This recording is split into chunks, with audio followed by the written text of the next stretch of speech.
Is South Africa at risk of becoming a failed state? Well, the General Secretary of the ruling African National Congress, Fikile Mbalula, seems to think so. From years of pretty much unchecked government corruption to economic stagnation, rolling blackouts, growing racial tension, and civil unrest, the once touted Rainbow Nation is having a rough go of it, to say the least.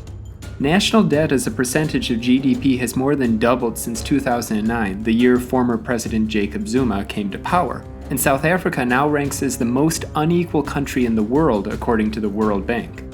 Over 30% of the population is unemployed and half live in poverty.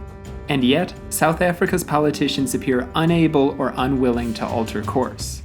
In fact, it's gotten so bad that Western Cape, one of the country's 9 provinces, wants out. And by that, I mean some want a referendum on independence. A Capexit, if you will. They're not alone. If successful, this proposed state, often called the Cape Republic, would encompass not just Western Cape, but most of Northern and Eastern Cape, along with one municipality from Free State. But could this really happen?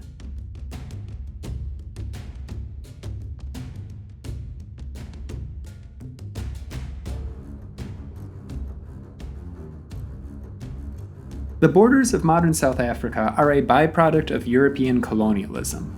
First, you had the Dutch, who later became the Boers, and then the British.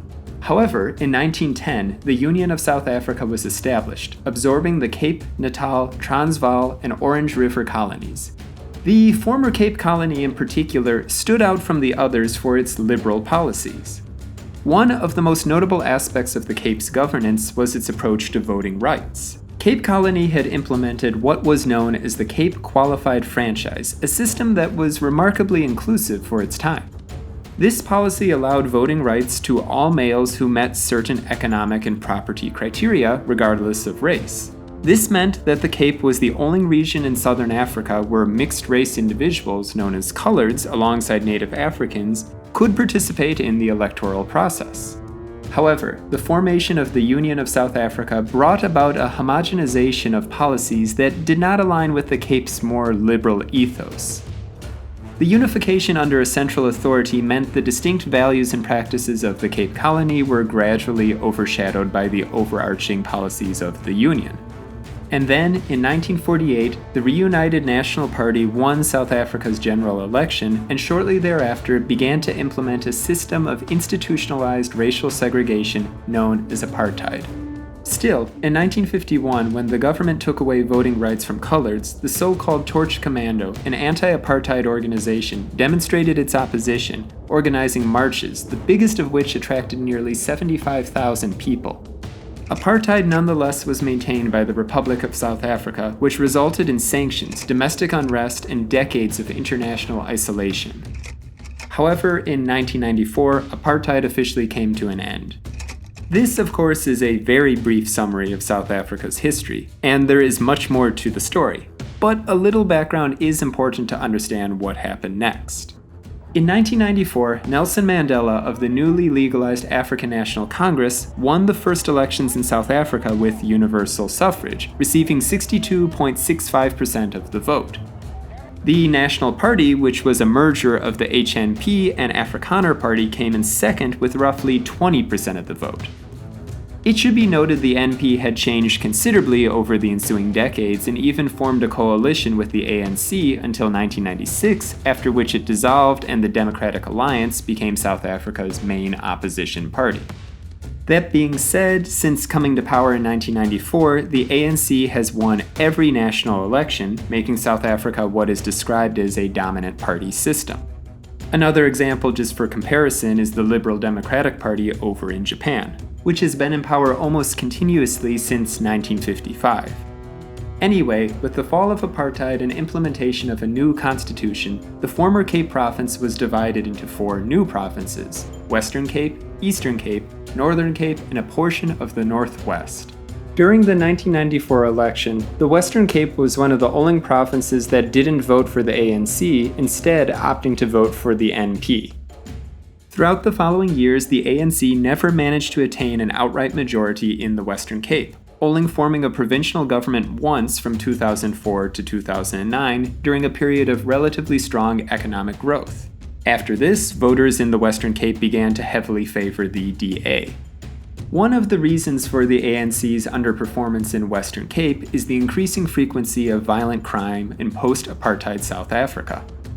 According to the United Nations Office on Drugs and Crimes, in 2021, South Africa had an intentional homicide rate per 100,000 inhabitants of 41.9, which gives us a total of 24,865 intentional homicides. This means the country ranks third in the world for homicides, just behind the US Virgin Islands and Jamaica.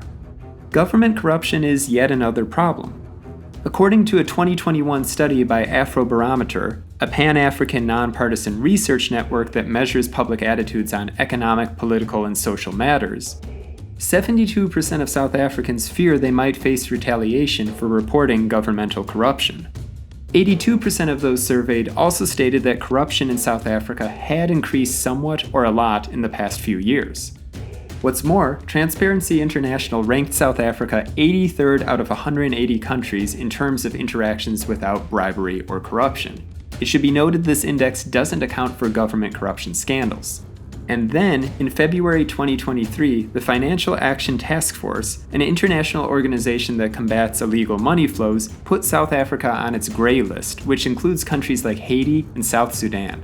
For the fiscal year 2021-2022, the Auditor General found that 219 of the country's 257 municipalities didn't have clean audits. Public services in certain parts of South Africa were also described as being completely dysfunctional, with some areas not having running water and/or electricity. 6 out of 10 South Africans are jobless today, and nearly 30 million live in poverty, according to the World Bank. And since the ANC has governed the country since, 1994, a lot of people in South Africa understandably blame the party for these problems. A series of corruption scandals under former President Jacob Zuma, whose imprisonment sparked nationwide riots in 2021, have also further eroded the public's trust in the ANC. However, as previously mentioned, the ANC continues to hold the majority in pretty much every province, with a notable exception being the Western Cape. Aside from the problems already mentioned, many in Western Cape have become disillusioned with the national government's continued use of race-based policies. The DA, for example, opposes a law introduced by the ANC in April 2023 called the Employment Equity Amendment Act, which it claims effectively bans people of certain races from working in certain economic sectors. Under the law, regulations set racial employment quotas in 18 sectors across all 9 provinces of South Africa. And the DA argues in sectors like finance, the arts, and science, the quota set for colored employees in provinces like Limpopo is 0%, which effectively bans them from working in that sector. Critics also argue that, aside from being discriminatory, the law greatly increases the government's control over the economy. That being said, the ANC claims the law helps give disadvantaged populations greater access to economic sectors they previously didn't have access to. In particular, the law's proponents argue that due to the lingering effects of apartheid, many black South Africans still have issues with socioeconomic mobility. And so, the Western Cape's consistent opposition to the ANC, coupled with its distinct approach to governance and economic management, laid the groundwork for the modern Cape independence movement. This movement initially aimed for greater autonomy, believing this would reclaim a sense of agency over the province's future. Over time, however, as the movement gained traction and government scandals continued to mount, many instead began to believe the Western Cape can better fulfill its potential and address the needs of its residents as an independent entity, the so-called Cape Republic. That being said, the ANC and other critics have accused supporters of Cape independence of being racist, saying they want to resurrect apartheid-era policies. It probably is worth mentioning here, Western Cape is a racially mixed province. 42.1% of the population are colored, 38.8% black, 16.4% white, and 1.1% Indian or Asian. In terms of language, 41.2% speak Afrikaans, 31.4% speak Xhosa, and 22% speak English. Now, for comparison, if you look at South Africa's most populous and wealthy province, Gauteng, 84.6% of the population is black, 10% is white, 2.9% colored, and 2.2% are Indian or Asian. Just for good measure, let's also look at the Northern Cape, where 50.1% of the population is black, 41.6% colored, 7.6% white, and 0.8% Indian or Asian. Anyway, in October 2023, the Cape Referendum Alliance, a group of pro-independence organizations, set an ultimatum to Premier Alan Winde, urging him to call for a referendum on independence or for him to ask the President of South Africa to call one. Not unexpectedly, the Premier refused. As a result, a new single-issue party, the Referendum Party, was formed to keep a DA-led Western Cape government but force the issue of a referendum. Supporters of Cape independence claim that in 2023, according to polling done by Victory Research, 68% of Western Cape voters support organizing a referendum and 58% favor the province's independence. This presented a significant change from 2020, when only 47% of those surveyed supported a referendum and 36% favored independence. In 2021, 58% supported having a referendum and 46% favored independence. According to the survey, 67% of those who favor Cape independence are colored, while 23% are white and 10% are black. For the 2024 South African elections, two parties, the previously mentioned RP and Freedom Front Plus, have actually committed themselves to Cape independence. Another party, the Cape Independence Party, did not get on the ballot. And while after 30 years of dominance, the ANC lost its parliamentary majority, having to form a national unity government, those parties advocating for Cape independence did not make significant gains this election. Somewhat interesting, but a similar thing actually happened in Japan this year, with the LDP losing its outright majority as well.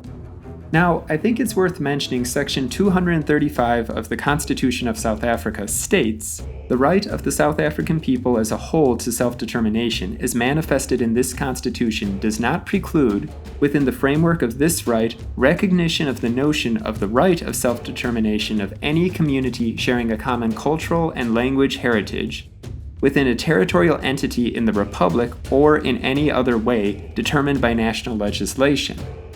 However, the qualifier to this right states that any such self-determination would occur within a territorial entity in the Republic or in any other way determined by national legislation. Section 235 does not explicitly grant the right to secede from South Africa.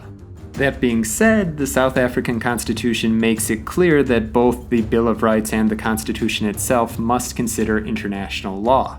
And since 1994, South Africa has ratified 3 international covenants which guarantee the right of self-determination to all peoples. Thus, the right to self-determination has been proposed as a route for creating a legal framework wherein the Cape could secede from South Africa. Anyway, I'm going to give the Cape Republic a 5 on the Ghost Countries Index. There does seem to be a strong base of support in the Western Cape. However, outside the province, there is unquestionably strong opposition to any referendum ever happening. But as always, feel free to let me know your thoughts in the comment section down below. Also, a huge thank you to all of our supporters over on Patreon. And if you'd like to help support the channel too, there's a link in the description.